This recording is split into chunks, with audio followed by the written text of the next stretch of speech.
Everybody, and welcome to a weekly media briefing and public health update with Montgomery County Executive Mark Elridge.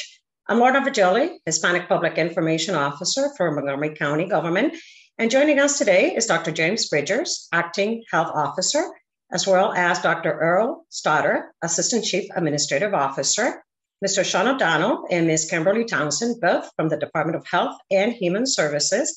And today we have two additional special guests, Gary Cooper, Montgomery County Fire and Rescue Service Division Chief, and Douglas Furstenberg, Chair of Economic Advisory Group. Thank you, everybody, for joining us. Reporters, members of the media, remember to use the chat during the Q&A portion of this presentation. And with that, good afternoon to you, Mr. County Executive. Good afternoon, and thank you, everybody, for joining us today. I'm going to start on a slightly different note. I want to note that Maryland Task Force 1 is in Puerto Rico. This past weekend, Hurricane Fiona, I think as we know, hit Puerto Rico and the Dominican Republic and delivered a pretty devastating blow there. And it's the first big storm of the season, and it caused massive flooding and power outages across the entire island. Within hours, Maryland Task Force 1 was called into action. This is a group of FEMA-approved search and rescue people, task force members, and it's made up of more than 30 firefighters and some civilians from Maryland, and nearly half the squads from Montgomery County Fire and Rescue Service. And on the picture, you can see them departing from BWI Airport yesterday morning. They'll be helping local responders to judge the stability of buildings and key infrastructure following the strong winds and flooding they experienced. The team's been deployed in 9 similar disasters over the past 5 years. And they were also sent to Oklahoma for the bombing there in 1995 and to the Pentagon in 9/11. September is National Preparedness Month, and even though we've had a calm hurricane and tropical season so far, it was just 10 years ago when Hurricane Sandy hit the East Coast in late October.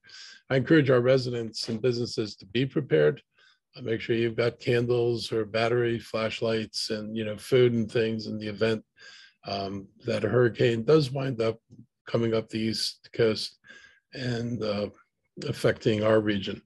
But so far, so good. We're proud of the fact that the first call for help went to the Maryland Task Force 1.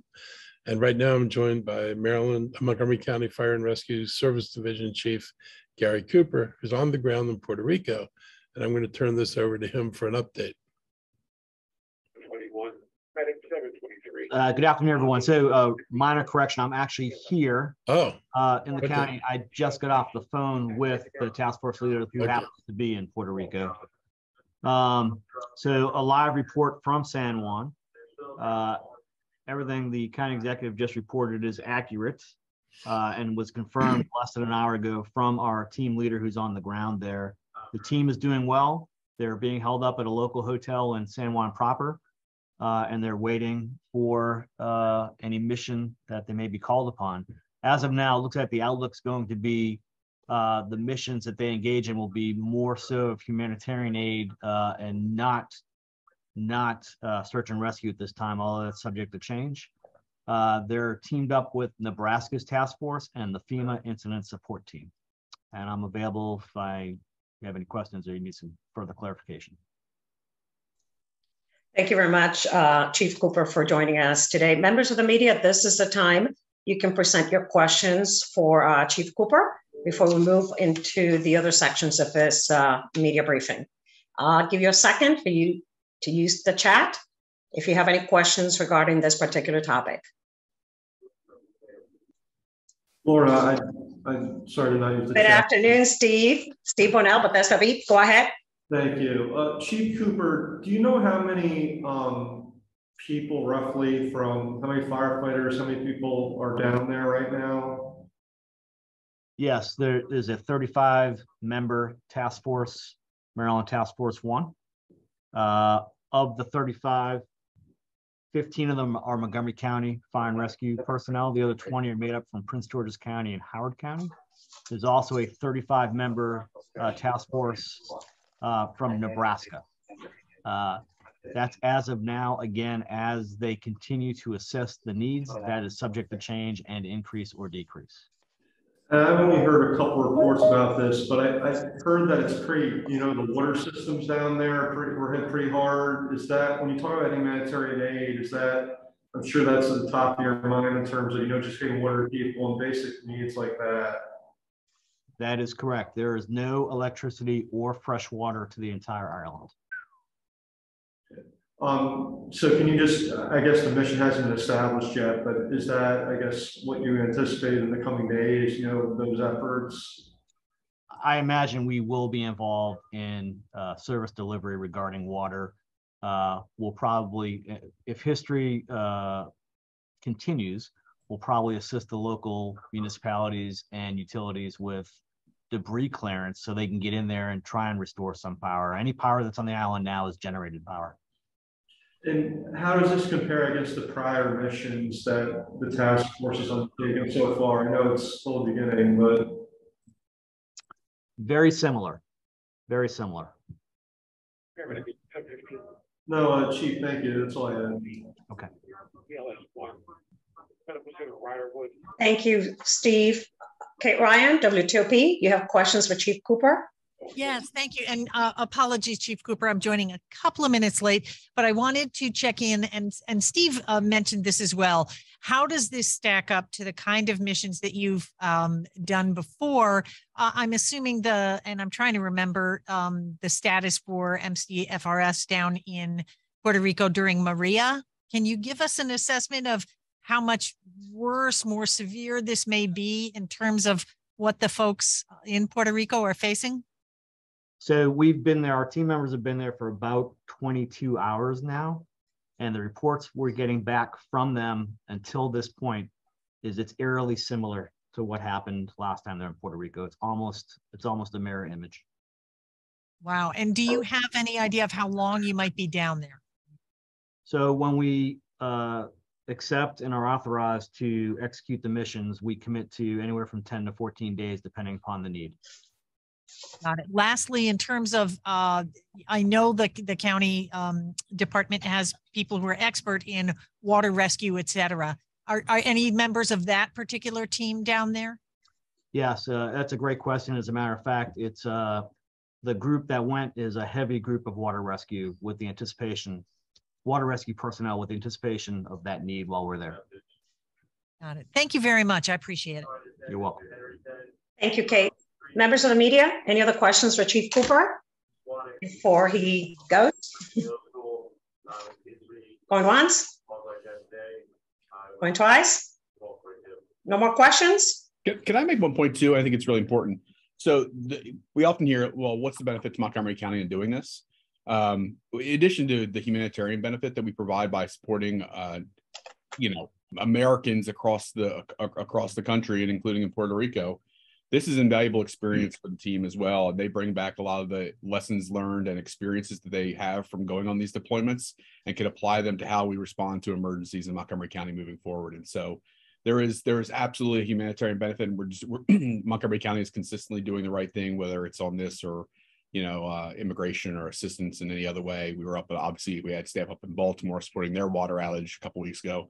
And so this is part of a humanitarian mission, but at the same time, there are valuable techniques and experience and really training opportunities born out of these deployments that are invaluable for our team members who come back and apply those lessons learned to the way they do these kinds of activities in Montgomery County as well. Thank you, Dr. Stoddard. Thank you, Chief Cooper, for joining us this afternoon. Mr. County Executive, thank you. Yep. So thank you, Gary, for joining us. And I want to express my appreciation to the task force down there for their dedication and service. And we hope all of them return safely to their families pretty soon. Thank you. I'll be sure to pass that on. Yes, please do.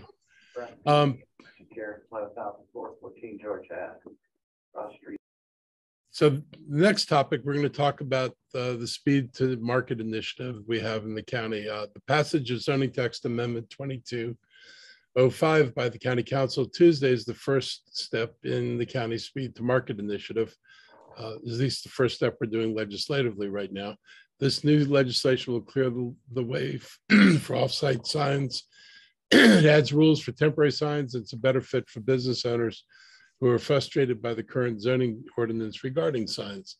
These zoning changes are expected to save 45 to 60 days compared to our current guidelines. This is the first, what we hope are more forthcoming changes to make our, our business processing run smoother and life easier for everyone who lives and works in the county. These zoning changes are the first of the recommended made by our economic advisor group to be passed by the council. And following a listening tour that the council president Sidney Katz and I conducted pre-pandemic, I then convened an economic advisory group in July of 2020. And the goal is to try to bring together a diverse group of business leaders to provide critical input as Montgomery County developed recovery plans for the COVID-19 health crisis. And earlier this year, the economic advisory group released their economic roadmap to recovery and long-term success. And as you can see, it focuses on reinventing and expanding the talent pipeline to support shifting and growing industries. And, you know, we've made major steps with this. We have an MOU with Montgomery County, the University of Shady Grove, and University System of Maryland to bring education and career opportunities, as well as graduate level education in the life sciences to Montgomery County. We've continued to work with the University of Maryland on bringing a postgraduate artificial intelligence campus to the North Bethesda Metro Station area. And this would be, you know, to focus on artificial intelligence, AI, as some people call it, machine learning, the ability to process mass data. And it's to be focused on, you know, primarily life sciences and also the hospitality industries. And there's a connection there just in terms of how data can be used. But we're really excited about bringing this to the life sciences industries in particular, because it begins to change the way research can be done and advances the kind of things that we've seen possible over the past couple of years. So this is a big deal for the county. And we know that recently the CBRE report ranked our region as #2 in the nation in terms of life sciences talent. So we're trying to make sure we can continue to grow the talent here so we can continue to attract life sciences businesses here. And you'll see, or, you know, at least I think we've mentioned this before, we've got over 3 million square feet under development and lab space. We've got many companies starting to come here now to call Montgomery County home. So there's lots of good stuff happening there.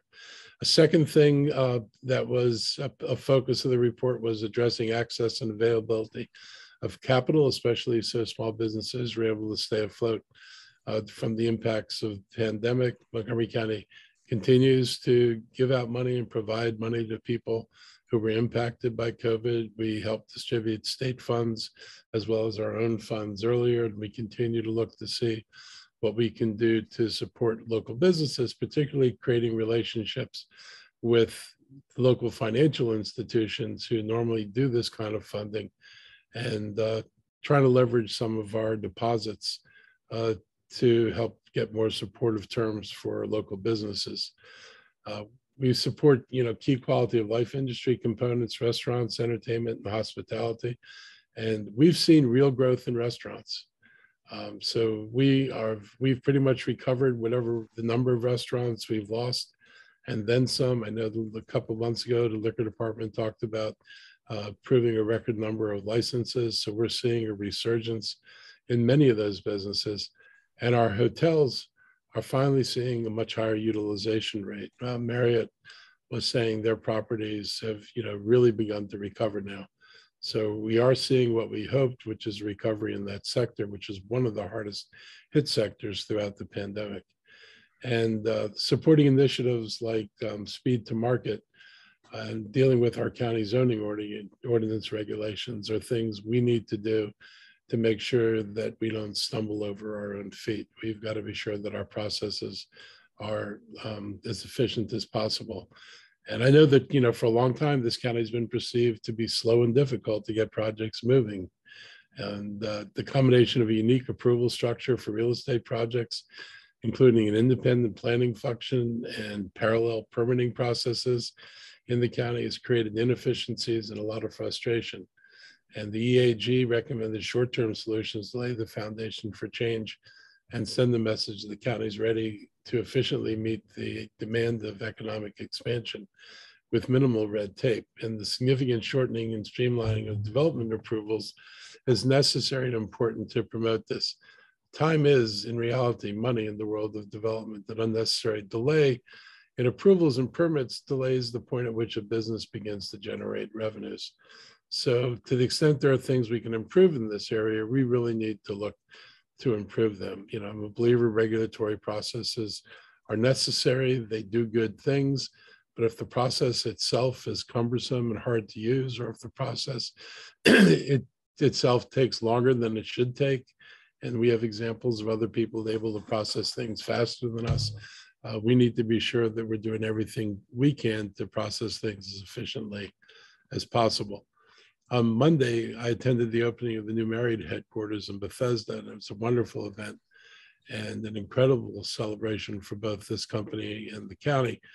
Montgomery County is proud to be home to Marriott, and we're very grateful they kept their headquarters in our county and state. It was clear during their presentation that as they embarked on the beginning steps of this journey, they were looking regionally to see where they should land, and keeping the jobs in Montgomery County is a good thing. And during the grand opening, Marriott leaders were once again very complimentary about our county's permitting processes and efficiencies as they built this $600 million facility. And this is the kind of feedback that we're hearing more and more often from business leaders. And this is the kind of feedback that helps Montgomery County change its reputation, because their reputation was largely built by people talking about how difficult it was. No matter what, you know, I say or the government says, the biggest antidote to those old stories is being able to get people we work with now to tell stories of what improvements have been made, so that people know this is coming from the people who have to use our systems, not just those of us who are talking about what we're trying to do. Bill Marriott noted that when his father opened the first hot shop in the district in 1927, they needed a cut in the road, curb cut, so their patrons could access their parking lot. He mentioned the district's local government not being able to provide that cut. So who knows if that first store would have been able to survive, and maybe the Marriott brand never gets off the ground. And parenthetically, I'll say, my mother was a waitress in the 50s and the 60s. And she worked at the hot shops in, I think, both Silver Spring and Wheaton during that time period. So she was familiar with working with the Marriott brand. This anecdote about the importance of local governments to work proactively with businesses, large and small, is still relevant 100 years later. And I've made it a priority here to make sure we're helping businesses thrive and to navigate our processes so they don't become impediments to their success. So I'm glad today that Chair of our Economic Advisory Group, Doug Furstenberg, is joining us to talk about their work and the significance of this legislation. I'm very thankful for the input of Doug and those in the group. I want to express my appreciation to the Montgomery County Department of Permitting Services and the Department of Transportation and Montgomery Planning for their work recrafting our approach to some of these issues. And I'm going to turn it over to Doug now. Besides being chair of our Economic Advisory Group, he's also the founding principal of Stonebridge Real Estate Development, and so also a Bethesda restaurant, resident. And his wife does these amazing works of art. And maybe he'll even tell you a little bit about that. But for now, I'll turn it over to Doug. I don't always brag on my wife. And she was the one who did the flags on the mall, actually a little over a year ago for a COVID memorial. But to what the county executive was talking about, it's been great to see the follow through of the EAG recommendations. The EAG was a very broad-based group of business leaders, from David Marriott to small business owners and everybody in between. And we came up with those guiding principles to not only get the county to recover from COVID, but how to move forward. And it's gratifying to see ideas translated into action. I'm a big believer in the quality of life of Montgomery County is phenomenal. I've lived here for 3 decades. We develop a lot here, but we need to build a tax base so we can sustain the way we want to live and to support the programs that we all have come to cherish, they need to expand. So when you look at the specific action, I mean, the sign ordinance of itself is not a monumental individual moment. It is, as the county executive talked about, another key foundational change. That it was a 30-year-old ordinance. There was no such thing as a video sign when this was created. Now people can properly do video signs. It sounds like a small thing. Think about how businesses run. Think about how businesses operate. Changing a sign every day and getting it approved doesn't work. So very happy to see it was a zoning rewrite. So this actually took a little longer because, you can read the one pager and get what they did, but it took a lot of work, as the county exec mentioned, from lots of different agencies, and we love to see that cooperation. And the EAG and the other business leaders are really thrilled to not only see administrative changes that have taken place. Park and Planning agreed to truncate certain review periods. DPS has been working under the county executive's direction to look at shortening things. There have been several zoning text amendments to embrace our life sciences industry and get those built faster. And I think most importantly, as the county executive mentioned, one of our recommendations was talent. Talent is a key driver for all businesses, big and small. And so embracing education, embracing how we can create talent will be two things for Montgomery County: a huge competitive advantage. And if we want to address equity in the county, it is how you create opportunities for people to grow and do better. The one story I'll tell and I'll stop. Your analogy is you talk to the head of US Pharmacopoeia, one of our great companies in Montgomery County. You think all they do is review life science, pharmaceutical drugs. They must be all graduate and postgraduate employees. They claim to be the highest percentage of postgraduate employees in their sector. 40% have postgraduate degrees. So when you think what that means in terms of the range of talent they hire, from entry level to postgraduate, if we can produce that talent across the spectrum, which has really been the focus of some of the efforts the county executive mentioned, that's going to be huge. So speed to market, economic initiatives, these are great things for the county. Many done, many more to go. We look forward to seeing those ideas brought to the fore and implemented so the county ends up in a stronger place and we can support all these wonderful programs we like. So I appreciate everybody's efforts to get other recommendations implemented. Thank you, Mr. Furstenberg, for joining us today.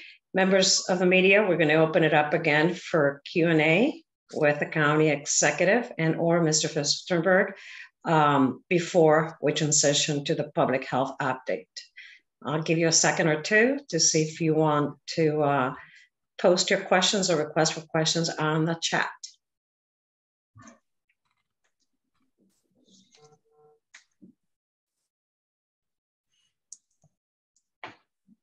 Members of the media, any questions regarding this particular topic? Going once? Going twice?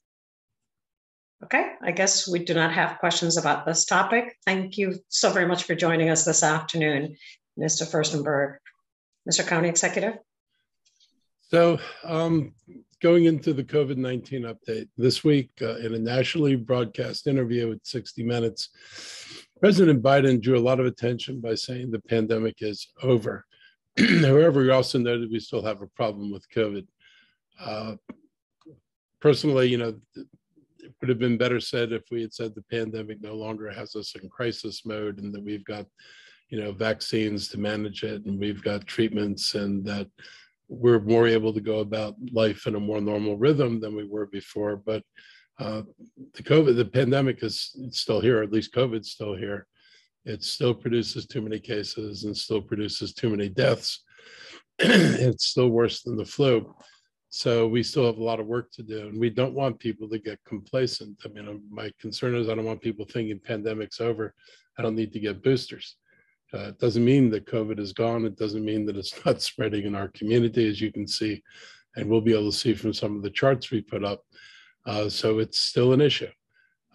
It's more deadly, like I said, than the flu, and especially for people who aren't vaccinated. And that's probably one of the biggest issues we're dealing with. Our case rates are way down, but our hospitalization mortality rates from the virus, continue to be concerning. And those who stopped at just the first 2 doses of the vaccine are 2.5 more times as likely to be hospitalized by COVID than people who are up to date on their vaccinations and boosters. So I just got my last booster this weekend, and I got the now available booster that deals with both the original virus and also Omicron.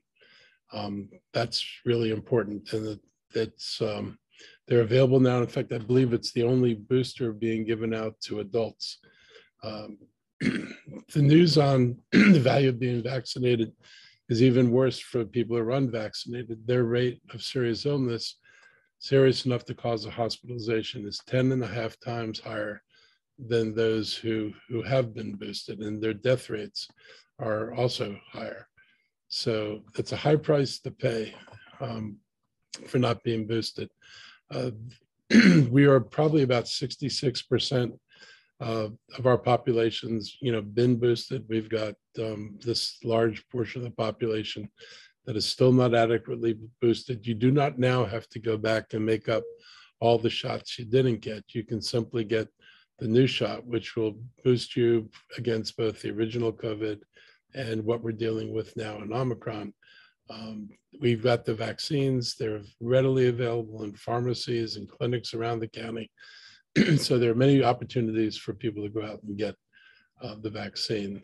And, our numbers are also concerning because we're showing that Black and Hispanics are not keeping up with other groups when it comes to getting booster shots, even though we know that the Hispanic population and Asian population led the county in getting vaccinated.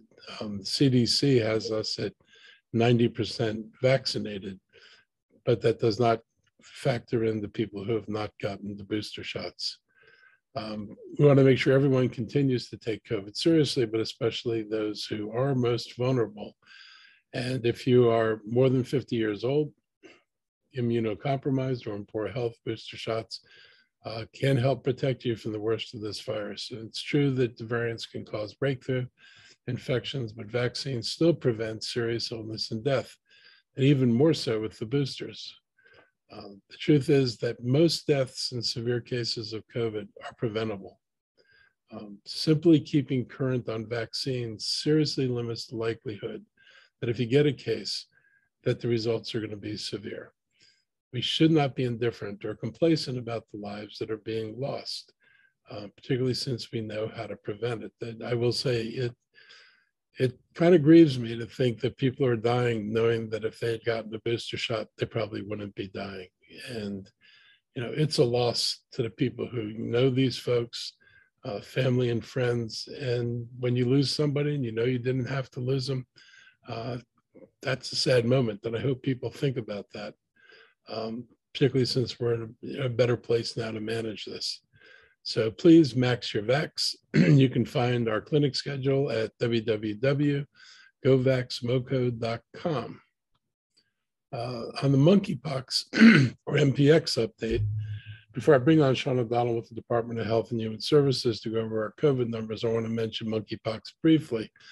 I'd like to stress how important it is to continue to spread the message that Mpox is highly contagious if someone is showing symptoms like lesions. We're seeing it disproportionately impact Black and Latino men, which is why we held the town hall for the Latino community. And our next one will focus on the Black community. I'm now going to turn it over to Kimberly Townsend, Sean O'Donnell, and Earl Stoddard for their updates, and then we'll take your questions.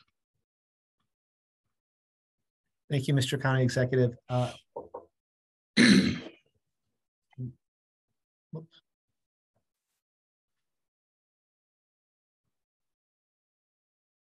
There we go. I should be sharing my screen now.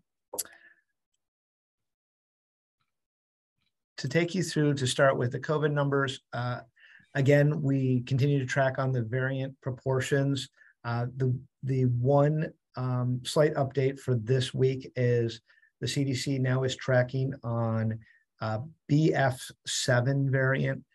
It is in very low proportions. And again, with our very low transmission rates currently, we're not seeing a lot of cases with this, but they are projecting that to increase over time. They've also noted a BA 2.75 variant, again, with very, very low proportions right now, but those are just two new variants that the CDC has begun identifying and tracking. Again, to reiterate, our case rates, our transmission rates with PCR testing have come down quite a bit, and they've leveled off a bit over the last few weeks. Our hospitalization rates, again, have come down, but now have leveled off, and we're still seeing higher rates now than we have during some of the previous spikes. Looking at the total hospitalizations, we had 91 patients with a COVID diagnosis. Again, you can see from the chart here that the hospitalizations have come down a bit, but they've still leveled off. We're still seeing them occur. We're still concerned, even as we go back to normal with a lot of our activities, that there are still portions of our population who get ill enough that they require hospitalization. And unfortunately, some are succumbing to COVID still. We're still seeing in our county about one death per day. Again, a lower rate than when Omicron first occurred, but we'd like to see this eventually come down. And it's, again, this is why we are stressing staying up to date with boosters as that immunity wanes. Looking at total vaccinations based on the CDC's projections now and our own dashboard within the county, we now have 90% of our total population in Montgomery County who've received at least the first 2 doses. And of those who are 65 and above, at least 80% have received a booster. We're still, as the county executive noted, we're starting to see a disparity between the populations coming out for those boosters. Here you can see that at the higher ages, the disparity is not as much, but it's still between 8 and 11% difference with our non-Hispanic, Black, and African-American populations and our Hispanic and Latino populations being less boosted than our non-Hispanic, Asian, and white populations. This is something we've reported on earlier, and we see those trends are even more marked at lower ages. So again, we're hoping with the new boosters, we can continue working with our county partners, our health initiative partners, and our community providers to emphasize the importance of staying up to date on COVID boosters. Again, just to go back to it, the death rates for COVID are still much more elevated than we're seeing for something like influenza. So even though we are moving into a more endemic phase now, we're still concerned about the level of severe illness that occurs. Now I'd like to turn it over to Kimberly Townsend to give us an update on our monkeypox cases and response. Thank you, Sean. Good afternoon, everyone. You can see that nationwide, we have over 24,000 cases of Mpox, and we are still seeing some new cases in the state of Maryland, which is why we continue to monitor the situation so that we can keep people up to date as to what we're doing in terms of mitigation. The good news is you're still seeing that we're trending down in cases of Mpox nationwide. Through mitigation, we're hoping that our continued education around how to prevent the spread, how to provide or obtain testing and assessment, as well as vaccination and treatment, that will continue to see a downward trend. As you can see here from our Maryland Department of Health dashboard, we have still accounted for about 12% of the cases of Mpox in our state. And we continue to see the majority of cases in some of our surrounding jurisdictions. Also, oh, sorry, I just wanted to mention we continue to see the cases impacting particular populations, our Black and Latino populations within our jurisdiction and the state. Thank you, Sean. So we continue to provide vaccination to priority 1 and priority 2 groups, which we have previously mentioned. New this week, we are moving into our priority 3 group. We are expanding our criteria, meaning that we're providing vaccination to a larger group of people. And again, this does include post-exposure prevention as we provided in the past. But the new part is this is for folks that are pre-exposed or those with potential close contact and those that are highest risk for that. So that would include people of any gender or sexual orientation with multiple known or unknown sexual partners. We are giving priority to those that are immunocompromised and members of those communities that are impacted. And this includes our gay, bisexual, and other men who have sex with men, transgender men, and transgender women. So we do have vaccine to provide to those individuals that meet this criteria. We have increased our capacity and continue to provide vaccination at our Dennis Avenue site. And we encourage people to continue to use our pre-registration site located. You'll see the website listed at the bottom of the slide. If you think you meet one of these criteria, we encourage you to please go to the site and answer the questions for the pre-registration tool. And with that, I will turn it back over to Lorna. Thank you very much for the public health update. Dr. Bridgers and Dr. Stoddard, do you have any opening statements? One quick addition to what Ms. Townsend indicated. Yes, we have sufficient supply of Mpox vaccines, and we've also opened it up to sharing those vaccines with our community partners, especially our community partners of color, where we see higher case counts in our Latinx and our African American community. So we have extended it to our community providers to increase access and equity. That's all I wanted to add. Thanks. Thank you. And the only update that I have is one of the big things through the pandemic that was really a true success for the county, led by the county executives, real push for this was addressing food insecurity. And so I do want to announce that we finally have posted the director for the new Office of Food Systems Resilience as is open for recruitment. So we look forward to establishing this office as a mechanism to enshrine many of the lessons learned from the pandemic and really improve the relationship between the nonprofit sector that provides much of the food and the government sector, which can really help address the underlying causes of food insecurity. And so we're looking forward to recruiting that position, getting it hired, and being able to move forward with applying some of the lessons that we've learned and expanding the partnership that we've really developed throughout the pandemic with our nonprofit and faith-based partners.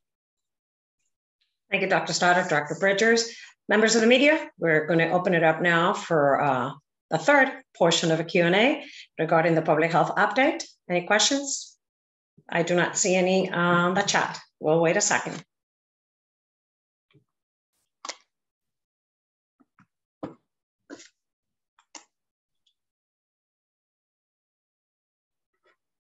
Members of the media, any questions for the officials today? I have questions on different topics. Are we at that stage yet? Yeah. Go ahead, Kate. Thank you very much. And I apologize, I just took a bite of lunch. I did have a quick question on the situation involving the schools and football games and security. There seems to be some confusion, or at least, a need to understand police presence at games. What is the baseline for that? And do you see that changing as a result of what happened on Friday night?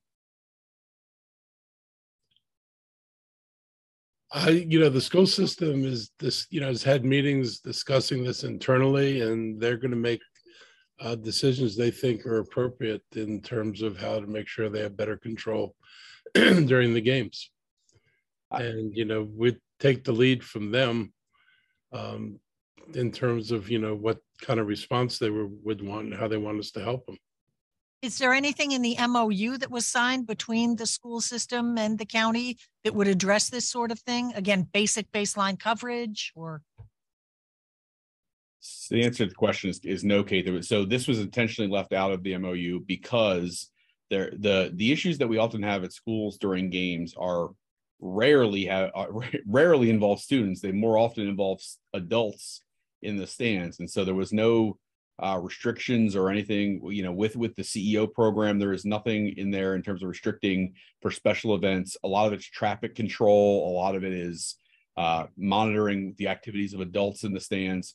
And so we really, as kind of executive alluded to, we follow the lead for MCPS here. They provide us, we give them some recommendations around coverage at events, but if they want to increase coverage, they certainly will work with them to do it. And I just would say with regard to the Gaithersburg Northwest incident, obviously it was in Gaithersburg. Gaithersburg police actually was the lead for security for that event. And so MCPD provided support and obviously provided a much greater level of support once the incidents began to occur. But obviously it is a collaboration often between the municipal police departments, the county police department, and others to provide the security for these special events. Thank you very much. I appreciate it. Thank you, Kate. I see that Bruce Apoid from Maryland Matters has his hand up on the Zoom meeting. Bruce, you have questions? Thanks. Good afternoon, Mr. Executive. I was wondering if you have any reaction to the selection of Tudor Perini to be the construction partner on the toll lanes by the Transurban Group. Not very happy. Not sure what we're getting here. And, near as I can tell, I've only, I just heard about this, and there's been a little bit of information published on some of their past history, and, not sure they're best partners. But I'm generally, not happy with the decision to continue to try to jam this through until a new administration comes in, can try to accomplish what the governor set out to accomplish, but accomplish it in a more reasonable way. I just want to be clear. We're not objecting to doing the bridge at all. We're not saying you don't need to provide traffic relief on the western portion of the Beltway or on I-270. We differ perhaps in how you do it, and we certainly differ over the way this contract was handled in general. This is not a good process. And given our previous not so good experience with the P3 on the Purple Line, we should have been a lot more careful about what we're doing. Does it seem likely to you, based on the steps? With the record of decision and now a construction contractor, there is arguably momentum that has been lacking till now, but there are still important steps that remain to occur. Do you see this as being a late December, January kind of finish line situation? And do you have any thoughts about that, if that's how it plays out? I think if it goes to the next administration, I think we're going to get a fresh look at it.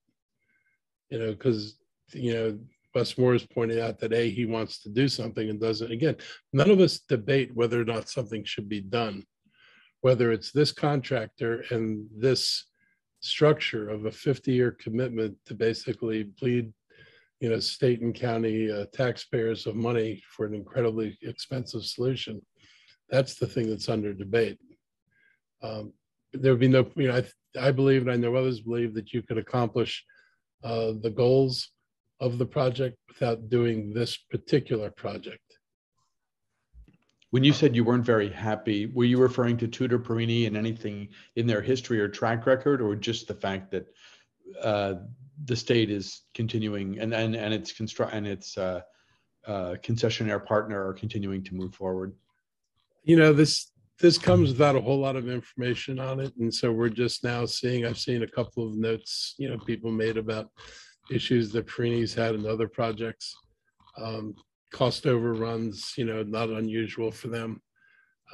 They seem to think that just cost overruns are a perfectly normal part of business. One of the things you try to do when you make a contract is particularly if the other party is going to be doing the design, that the other party eats the cost overruns rather than having the state or county eat the cost overruns. So I'm just concerned that we're just down the track focused solely on getting this thing approved without getting the best thing approved. Thank you. Thank you, Bruce. Any more questions from the members of the media? I don't see any on the chat. Any requests for questions? Can I jump in here? Hi, Steve. Good afternoon again. Go ahead. Just one more county executive on what Bruce is highlighting. I know that the Sierra Club and other agencies have not ruled out litigation involving the process of how the contract for the I-270 project. Is that anything the county might get involved in from your vantage point, or is it up to the Sierra Club and those outside agencies at this point? I think it's premature for us to talk about litigation. I think we'll see what transpires over the next month or so, and then we'll decide what the best path is. I certainly, I would start by saying I'm more than happy to be supportive of litigation if that's what it takes. Thank you. Thank you, Steve. Any more questions? Members of the media, reporters? Going once? Twice? Well, I guess we're done for today. Thank you, everybody, for joining us. Stay safe. We'll see you again next time. Thank you. Have a great afternoon.